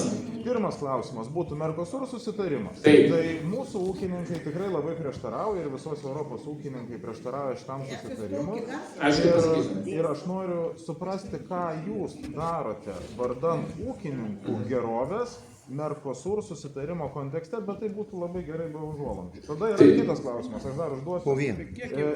Yra labai svarbus klausimai ir yra jų viceministras Krugelis. Žinomas veikėjas tikriausiai. Tai Jūs neveikėjas šitai viceministras. Kartais jūs pavadinat, kad nežinot vieną ar kitą veikėjo, kuris yra jūsų partijos narys, tai tiesiog pasakau tais pačiais žodžiais kaip ir jūs. Tai Krugelis tikriausiai jums žinomas. Ir kiek koksas pas jūs? Man atrodo, kad jisai turėjo kaip ir būti atsakingas kartu su NMA už lėšų permetimą iš vieno paramos etapo į kitą ir čia susidūrė daugiau negu 100 ūkininkų su labai rimtom finansiniam problemom. Kai ūkininkam grėsia... Gerai, žinau, apie ką kalba. Tai kad du klausimai, tai kad suvoktume vieną paprastą dalyką. Lapkričio gruodžio mėnesį apie programą, kurią mes šnekame, jeigu mes būtumėm laikėsi principinių dalykų, jokių pinigų būtų nepermesta ir dar kartą klausykis, mes kreipiamės ir į Europos komisiją ir kaimėtumėm, kadangi Andriu mes apšnekėjomės, būk geras, gerai? Aš turiu visus susirašinėjimus, mes turime visą informaciją, kaip viskas buvo.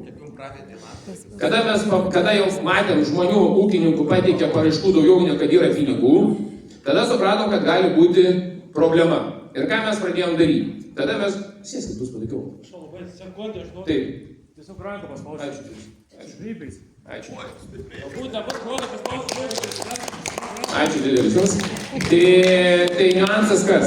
Mes tada matom, kad yra reikalų. Sakau, Andriu, žiūrėkit, pabandom dalyką. Laikė, įvardinkit viską.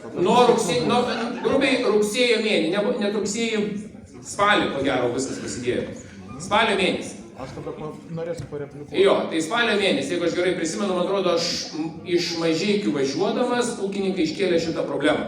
Sako, žiūrėk, Remigijau, bus problemos, bus skandalas, plus tada paskambino Žemės ūkio technikos prekybininkai, sako, Remigijau, bus problemos, bus skandalas. Skambino Andriui, Andrius tuo metu buvo... Tada dar Hochmanas buvo. Ne. Tu nešnekė apie tą, aš kalbu, kai jau problema su pinigais, kai jau buvo šičia dabar, pat apie Hochmanas. Tai čia jau pavėluota. Ką jūs darėt prieš tai, kai dar buvo galimybės? Nes buvo susirinkimas su socialiniais partneriais, su žemdirbių organizacijom ir visi socialiniai partneriai, tarp kitko ir dabartinis ministras, kuris anuomet dirbo viceministru, nubalsavo už tai, kad perkeliant šitas lėšas, nors tuo metu dar buvo galima iš valstybės biudžeto padurti. Dabar jau viskas ta prasme jau nuo lapkričio ar nuo spalio mėnesio užsidarė visi keliai iš valstybės biudžeto padurti. Kaip, tai mes dabar mokam pinigus, apie kokią programą šitie? Ne, tai dabar yra permesta į kitą programą. Tai pinigai dabar mokami. Plius su bankai susitarėm, kad nebūtų mokami delspinigiais mes kompensuojamas, palūkanas, kad neskaičiuotų mes kompensuojam, taigi susitarimas, jeigu apie šitą mes šnekam. Iki 100%, ką reiškia iki, kad nebūtinai bus 100%, o iki gali būti ir 1% kompensuojamas. Mes esam sutarę, kad pilnai kompensuosime. Yra teisės aktuose iki. Dar kartą sakau, mes pilnai kompensuosim, nes mes esam sutarę. O jeigu nekompensuota bus iš savo kišenės, Remigijau, dadursit ūkininkam, nedadursit. Ir kitas... Darėm ūkininkam, kad būtų geriau, kad ūkininkai daugiau gautų paramos ir kad daugiau ūkininkai sudalyvautų. Dėl ūkininkų mes galėjom nedaryti, nukirsti, kaip Hochmanas, kad tada irgi mes šiandien su vaikinai. Vis tiek važiuojam, vis tiek darom, nes bus dar blogiau. Tai mes padarėme ūkininkams geriau. Tai sutikit, kad geriau padarėme? Ne, nesutinku, kad geriau padarėt, nes iš didelio rašto išėjot iš krašto. Norėjot padaryti geriau, o gavosi kaip visada. Nes pinigai, kad buvo paskirti, yra gerai, bet kad jie persikėlė į kitus finansinius metus, ūkininkai dabar kai kurie 2 metus dėl savo sugadintų balansų, nes negalės jokios plėtros vykdyti, paskolos žemė įsigyti negalės. Ar tu supranti, kad mes turėjome priimti sprendimą arba taip, mes priėmėm iš blogiausių sprendimų vieną geriausią? Nu viskas, ginčysis. Kai jau buvo pavėluota, taip. Bet kodėl jūs pavėlavote?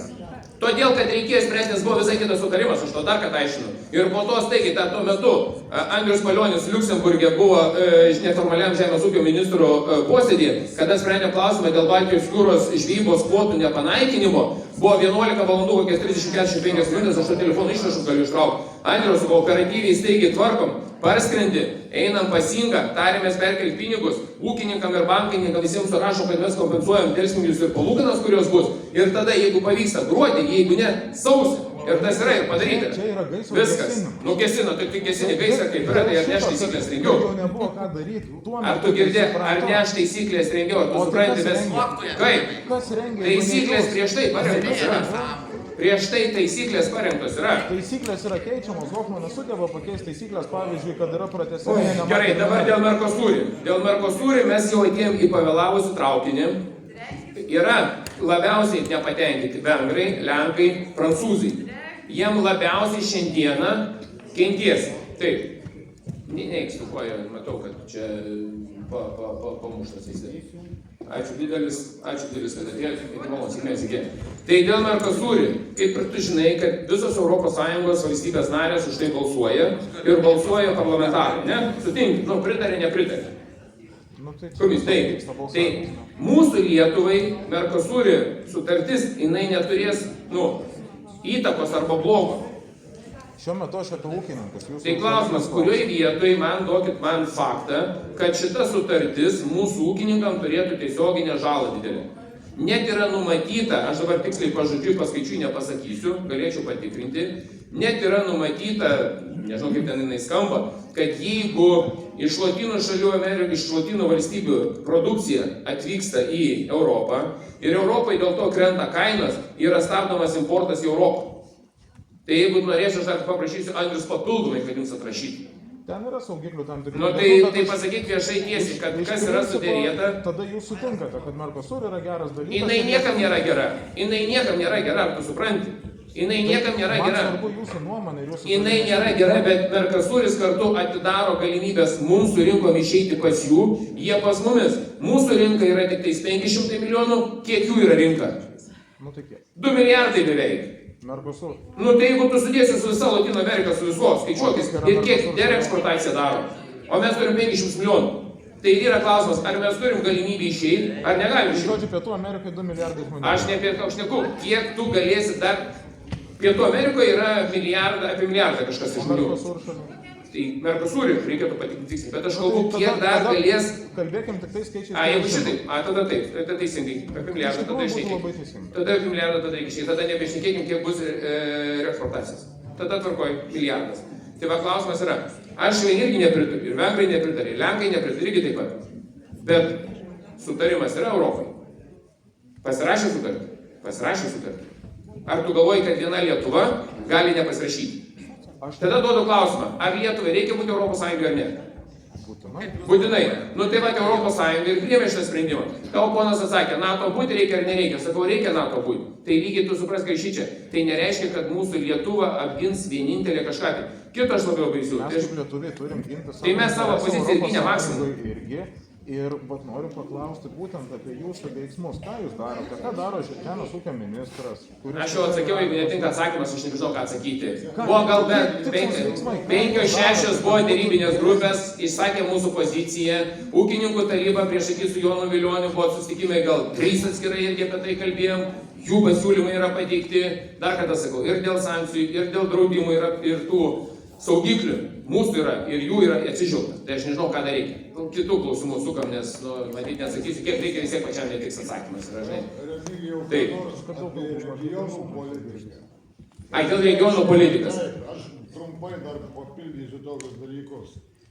Keliai, sakykime, susisiekimas, ypač kalbama, kad taršos mokesčiai, toliau visi kiti dalykai ateina ir bus žinoma, jūs pastą gerai žinot, neišvengsite. Dabar vienintelis klausimas, tai visuomeninis transportas.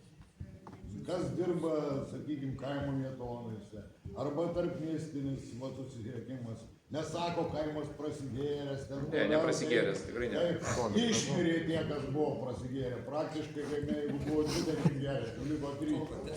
Tai va toks klausimas. Bet toliau Šriferio programos, kurios sunaikytos, keitimo, kuris nuodingas. Gerai, dabar dėl regionų politikos. Pirmą kartą, ir čia visos politinės jėgos sutarė, gruodžio mėnesį buvo priimtas įstatymas fiskalinės drausmės. Savivaldybės visą laiką ir merai šaudavo, kad negali infrastruktūrai, negali plėtrai, negali vystymai, nes trūksta pinigų. Tai yra Iltės yra apjungtas visos finansinės institucijas ir yra vadinamas Iltės bankas, kitaip sakant. Tai dabar savivaldybės galės iš Iltės skolintis pinigus, jeigu projektai bus skirti infrastruktūrai. Tai tas įstatymas yra pakeistas. Plius yra pakeistas kitas įstatymas, kad savivaldybės, kur turėdavo savo biudžete pinigų ir kitaip puškai sakydavo, gražinti turėdavo, tai savivaldybės dabar lieka jiems tos pinigus ir gali prisidėti prie infrastruktūros. Tai savivaldybė, tikrai savivaldybėm, tai nereiškia, kad finansiškai padidėja pinigų, bet atsiranda galimybės daugiau investuoti, daugiau pasinaudoti būtent instrumentais, tiek per Iltę, tiek per save. Tas yra. Viešas transportas tai yra savivaldybės, nes savivaldybė yra atsakinga už viešą transportą. Jeigu savivaldybė mato, kad yra poreikis papildomų maršrutų, jinai gali skirti. Aš labai abejoju, ar jie atsipirks. Savivaldybės yra padariusios nemokamus autobusus. Mes Šilalėje esam pasidarę, kitos savivaldybės yra pasidariusios. Šakiai, nežinau, ar yra gera, nežinau, neturiu informacijos. Ar turi, man atrodo, gal ne. Klausimas yra, kiek tada jų važiuoja. Bet problema yra kita. Mes turėsime su medicina problemą, mes turėsime augančią dienos chirurgiją. Va čia yra didžiausios problemos, yra, va, matau, ir savivaldybės atstovas, irgi puikiai ko gero žino, kad problema yra didelė. Ir mes ir su Marija esam šnekėję ministrė, kad šiandien dienai realiai, jeigu mes dienos chirurgiją nepraplėsim ir neskirsim daugiau finansavimo, bus iš esmės tikrai problemos. Kitas yra dalykas, Seime vis dėlto sustabdėme projektą, buvo ateitas valdančiųjų su daugumos, mes buvom tie irgi Nemuno aušra, kuris sakė ne, nes jie norėjo panaikinti priemokas, kad žmogus, kuris neina į privačią gydymo įstaigas, kad privačią įstaigą negalėtų imti priemokų. Dėl ko sakau, tai yra rizikingas dalykas. Todėl, kad jeigu mes panaikinam priemokas, tai žmonės automatiškai visi keliauja į valdišką gydymo įstaigą. Jeigu visi keliauja į valdišką gydymo įstaigą, tai automatiškai dar didesnės eilės formuojasi. Žmogus gydytojas, kuris tai dirba šiandien savo privačiam kabinete, jis tikrai neis į valdišką gydymo įstaigą, jis toliau dirbs pats savo. Tai reiškia, ateinantis žmogus, jis turės pilnai mokėti savo sumą. Dabar tik nes mes šiek tiek korekciją padarėme dėl medicininių priemonių, tai čia viskas yra tvarkoje, žmogus galės pasirinkti naudotis. Tai tą aš galėsiu atsakyti balandžio mėnesį, kaip Seimas apsispręs. Ar paliekame, ar ne. O čia balandžio mėnesį liko priėmimo stadija. Sveikatos komitetas yra įsvarstęs būtent čia.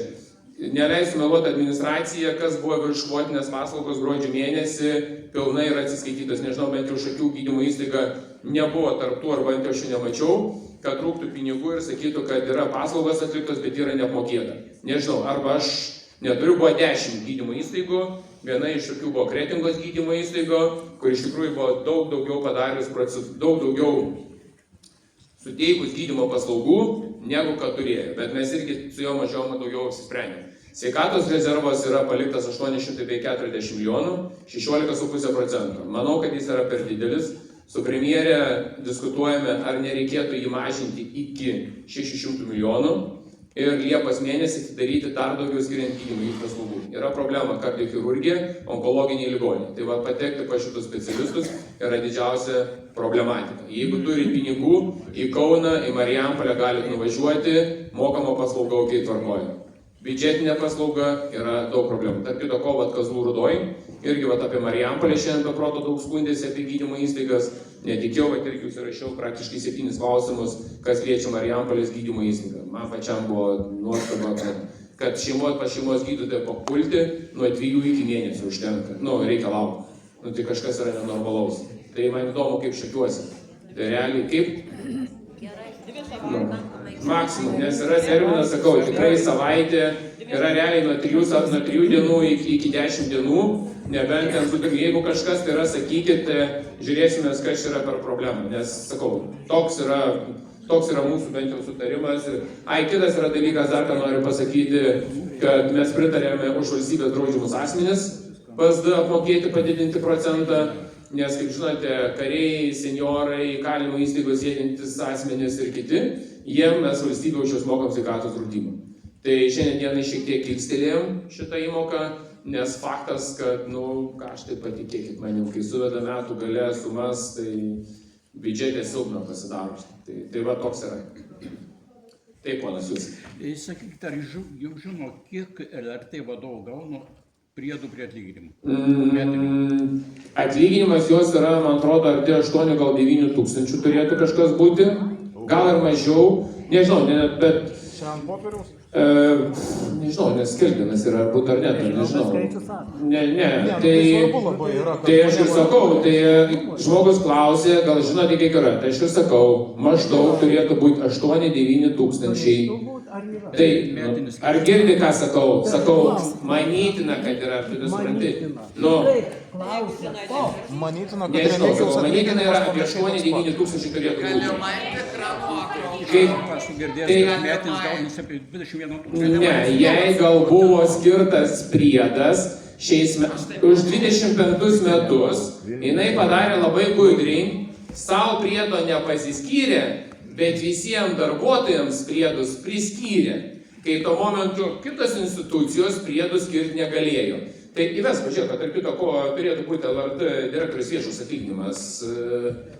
O kiek jūsų Remigijų? Mano 3700 į rankas. Į rankas. O ant popieriaus tai bus apie 7 kokius, ne? Ne, kur tu juokauji 7, 5000 kokie 400 bus ant popieriaus. Pusantro daunink ir viskas. Ne, tai atostogos viską priskaičiuoja. Kokios atostogos, taigi nesiskaičiuoja? Ką tu šneki vajas? Tikrai nesiskaičiuoja. Nėra jokių atostogų. Aš žinai, jau neapsimes, kad nežinai. Tai va, tai dar mačiau šitas klausimas, jūs kėlėt ranką. Ar čia maišau? Va, jūs. Kaip planuojat, ar planavot, ar gal kažką praleidau, didinti gimstamumą, ypač jaunom šeimom? Tai aš patikrinsiu dar vieną.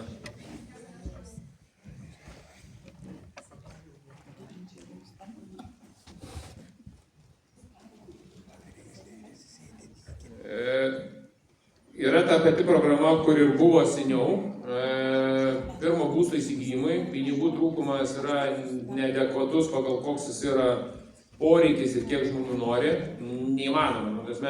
Mes čia skaičiavome, jeigu šiandieną pamėginti, patenkinti jaunų šeimų, kurios nori įsigyti būstą, mums reikėtų arti 50 milijonų.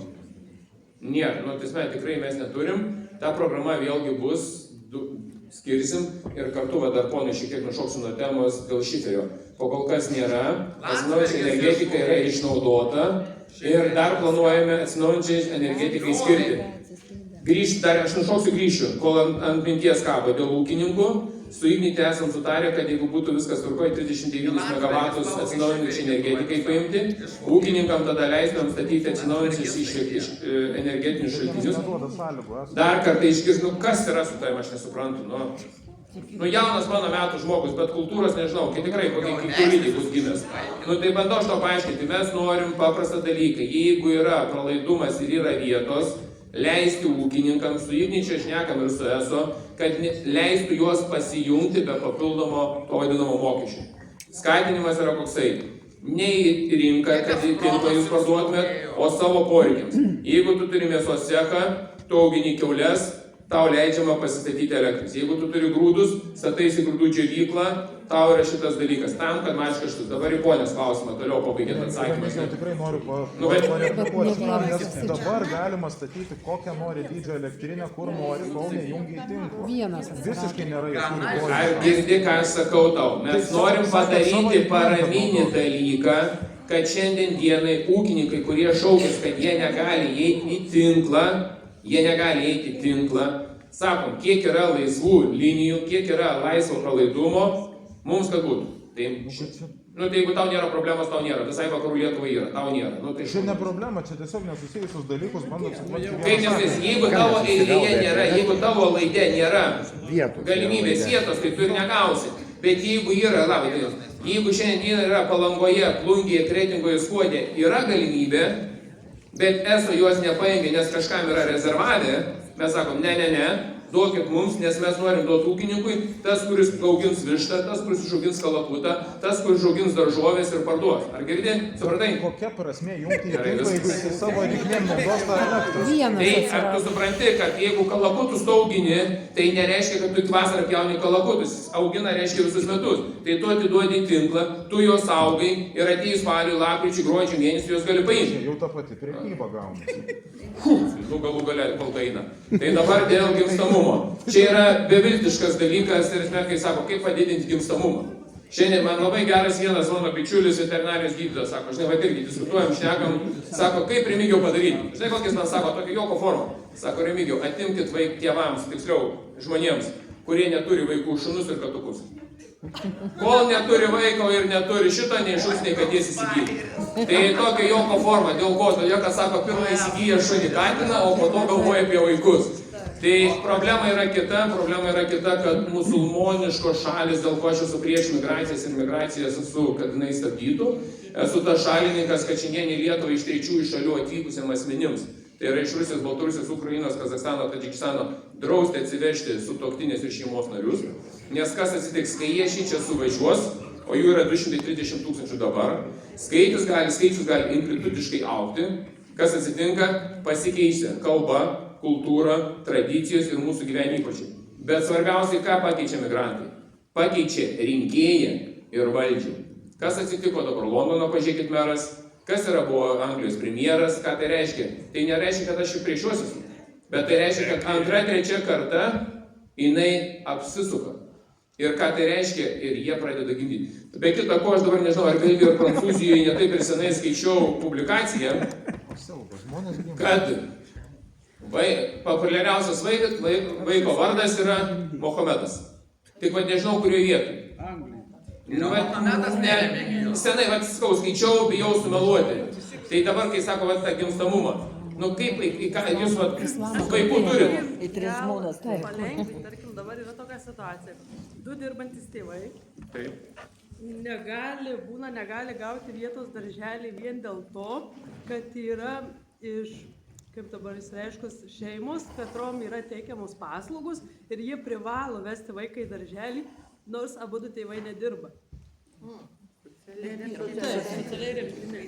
Ir jie veda, jie nemoka už tą darželį, nes jiems yra priskirtas tas darželis ir jie turi, bet dirbantis tėvai neturi vietos darželį ir plus moka pilną kainą. Tai neturėtų būti biški kitaip. Savivaldybė žiūriu, o klausykit, savivaldybė taryba, kai tvirtino tvarką, jeigu įdėti tvarkos tokio reikalavimo, kad prioritetai darželį turi abudu tėvai dirbantis, vienas iš tėvų dirbantis, vienišas tėvas arba vieniša mama auginanti vaiką turi prioritetai darželį. Aš eksponų šaukiu, gal aš neteisus esu. Nekalbu apie šakius, po kol kas dar viskas gerai. Bet yra tokių situacijų, ypač Kaune, žinau labai puikiai, kad dirbantis tėvai negauna vietos darželį vien dėl to, kad kas yra socialiai remtini, jie veda vaikus, iš vis nemoka už tą darželį, o dirbantis moka, turi vesti į privatų darželį, moka po 300 po 400. Bet mintis, aš dabar bandau staigiai dėlioti mintis, tai gerai, jeigu savivaldybė taryba pakeistų tvarką į mokyklinio ugdymo priėmimas įstaigas ir, sakau, numatytų, kad prioritetą gauna tėvai, kurie abudu dirbantis, nes jeigu abudu dirba, tai moka GPM į savivaldybę ir gauna iš to pinigus. Vienas iš tėvų dirbantis, arba vieniša mama, arba vienišas tėvas, tas, kuris dirbantis. Ir tokiu atveju mes, manau, kad įspręstumėm klausimą, kažkiek įspręstumėm. Vienas dalykas, ir nebūtų, jeigu abudu tėvai dirba, negalėtų jie, tarkim, kadangi jie abudu dirba, abudu moka mokesčių. Tai neturėtų būti jiem, jeigu, tarkim, 2 vaikus turi, jiem lengvata darželį. Tai bet aš apie tą ir kalbu, nes jie neina į darbą, nuveda vaikus, mes tiesiog namuose grasu, nuveda. Tai aš ne, mintis yra gera, kad realiai, jeigu tėvai eina dirba, abudu iš tėvų, moka mokesčius, tai kaip ir turėtų turėti prioritetai darželį. Bet tada aš duodu kitą klausimą. Na, įsivaizduokit, prieš gaunant darželį, likus 3 mėnesiams, abudu tėvai įsidarbina, jie padirba, vaikas gauna darželį ir tada išeina iš darbo. Vat kaip šitą mechanizmą sugalvoti. Ne, bet aš turiu mintį, šiaip viskas tvarkoja, kad reikia integruoti tuos vaikus iš tam tikraus, bet ar neturėtų vis tiek būti prioritetas dirbantys tėvai, nes tikrai jie neturi kur padėti tų vaikų. Nu, čia yra teisybė. Vat, dėl LRT direktorius atlyginimas, kaip ir sakiau, yra 8113. Nu, tai jūs net perskaityt, bandau perskaityti ir iki galo neleidžiu. Nu, kas aš nesuprantu su jumis yra? Dieve mano, neįsivaizduoju. Užmušat jūs mane, kaip jūs mokykloje neįsivaizduoju mokytojams kantrybės. Kas? Nepavydėkite, dirbkite kaip aš 16 valandų jūs bus susirinėti. Klausimas, tai čia dar mažas turtas. Taip, tai norėjau paklausti klausimo jūsų, ar jūs esate medikas pirmiausia? Aš? Tikriausiai medikas jūs nesate.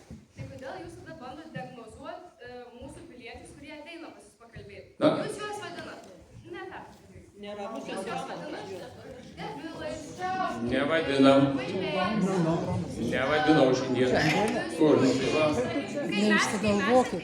Jūs sakėte, kad mes esame psichiškai nestabilūs, psichiškai nestabilūs. Kuriam? Jūs sakėte, medikas, kad jūs galite diagnozuoti. Tai žiūrėkite, yra tam... Gerai. Čia gerai. Man patinka tokie klausimai.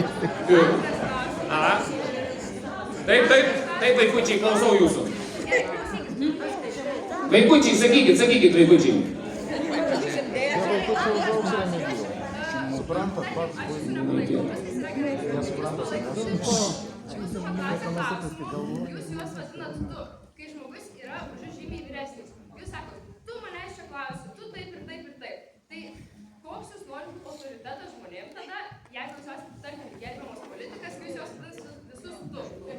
Su kai kuriais vyresniais žmonėm aš esu pažįstamas. Ko jūs nežinojote?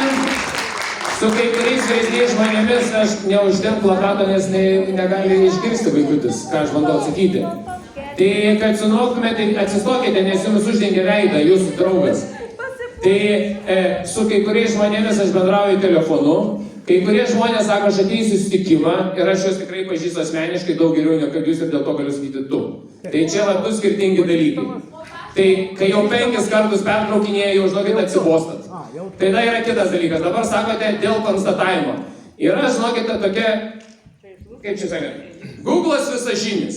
Ir tu pasiimi simptomus žmogaus, kuris mojuoja rankom, plevesuoja ir panašiai. Ir tu pažiūri, ką jisai galėtų atitikti tam tikrą sindromą. Tai nereiškia, kad reikia gydytojų, užtenka reikia paskaityti, kad pamatytumai, kas yra. O tai gal man nereikia sveikatos apsaugos, jeigu Google. Kas? Gerai, klausimą, prašau.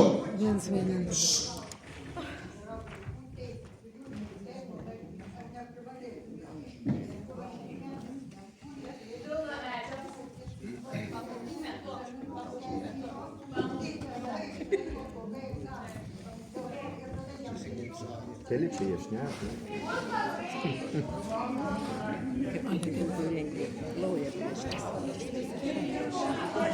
Labai geras jūsų pastebėjimas, ponė. Ar jūs pastebėjote?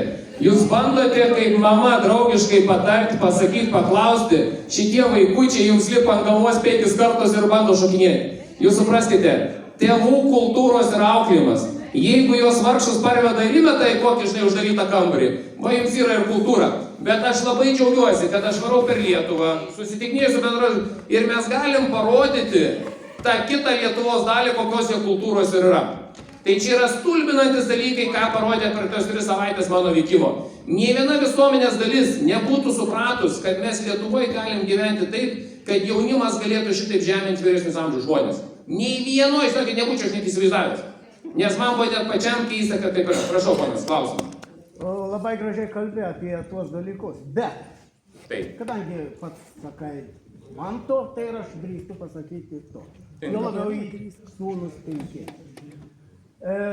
O kaip pats Jano dėliai padėjęs galvą ant pečių, pats kalbi apie Lietuvą ir Lietuvos žmonės. Kokiais žodžiais, kokiais terminais. Aš perklausęs esu ne vieną jūsų pokalbį su Janutiene ir aš susidaręs pilną vaizdą.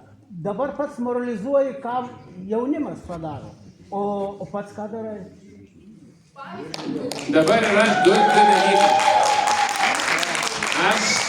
nepertraukinėjau vyresnio žmogaus, kaip kalbėjo. Neįžeidinėjau ir rankutėm plakatais nevaivau. Ne, gerbiamasis. Gerbiamasis, aš bendrauju su kai kuriais žmonėmis taip, kaip jie norėtų, kad su jais bendrautų. Nes jeigu žmogus nesupranta draugiško paaiškinimo, aš bandau sėti tenais jūsų draugas. Jūsų bendrapartietis, bendramintis pagero, ne? Jūs uždavėt man klausimą ir jūsų bendramintis net nutraukinėja. Tai jūs jį kaip įsivesite po tos, kaip, bičiulį, durnai mes čia atrodėm. Tas spektaklis atrodė. Aš ką darysiu, tai čia mano. Ne, aš sakau, ką reikėtų padaryti, nes aš matau, protingas žmogus esat. Tai jūs jiems sakytų, bičiuli, ką tu čia dirbai šiandieną? Tu vietoj to, kad būtumėm normaliai diskutavę, pridarėjai šau. Tai aš sakysiu, atsakau visą. Janutienės laidoj ar kitoj laidoj aš galiu kalbėti taip, kaip aš noriu. Kaip tu valstiečius dargi tenai? Gerbiamasis, parodė, kurioj vietoj. Gerai, man parodė, kurioj vietoj. Gerai, dar jeigu, mačiau, dar ponė turėjo klausimą. Ar ne jūs, prieš šalia geltonos? Tai atsakyk, klausimas buvo, žmogaus. Tai, va, atsiprašau, dar galim sakyčiau. Aš atsakiau, netinka, tai ką aš noriu. Kas netinka, ką tu atsakei?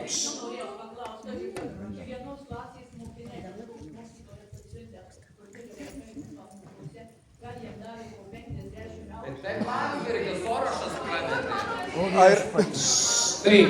Gal ir man duot, aš irgi noriu.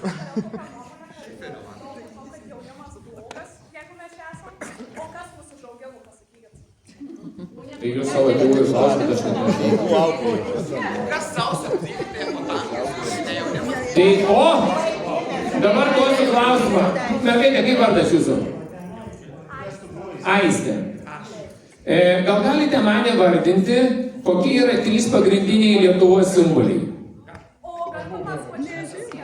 Aš uždaviau klausimą, neatsakau klausimą. Kas, aš nesuprantu niekaip. Pasakykit, jūs išpratėjęs, ar kas jums yra? Jūs klausėt, sakot, kas užauginot? Jūs Aistė atsistojo, sakau, gal galit man atsakyti pagrindinius 3 Lietuvos simbolius? Gerai, trispalvė, Vytis, Gedimaitis. Gedimaitis taupai. Sausio 13. Kokius matėte ženklus? Neužmirštuolė, nezabūtkė. Gal galit man pasakyti, jūsų tėvai ir seneliai, kur gynė sausio 13, kurioj vietoje nezabūtkė jūsų sausio 13 buvo? Tau liežuvis turėtų susipinti, o nezabūtkė. Niekada. Tai va, įsivaizduojate, neužmirštuolė yra prekinis ženklas. Seimo narys, O kodėl ne? O kodėl ne, be abejo. O dabar žiūrėkit, sako tam, kad neužmirštų. O žinote, kas buvo prekinio ženklo neužmirštuolė savininkas, kas registravo? Konservatorė Monika Navickienė, 2004 metais. Tai baikit jūs man sekti pasakas apie savo nesąmonės. Mėly konservatoriai, skriskite su savo kregždutėmis, sekit jūs nesąmonės, kurie sekate, nes jūs dar kartą esate atsibodę su savo šitais dalykais, nes jūs valstybė iš esmės verčiat antraip, jūs atsisakote simbolių, jūs atsisakote tai, kas yra valstybinio dalyko. Konservatorių lyderis Laurynas Kasčiūnas, kada buvo stojimas į Europos Sąjungą, vienintelis Lietuvos politikas, kuris sakė, Lietuva neturi stoti į Europos Sąjungą ir agitavo prieš. Tai apie ką mes kalbam, gerbėmieji? Jūs mane normalizuojate. Gerai, didelis ačiū, kad susirinkote. Aš turiu gerai.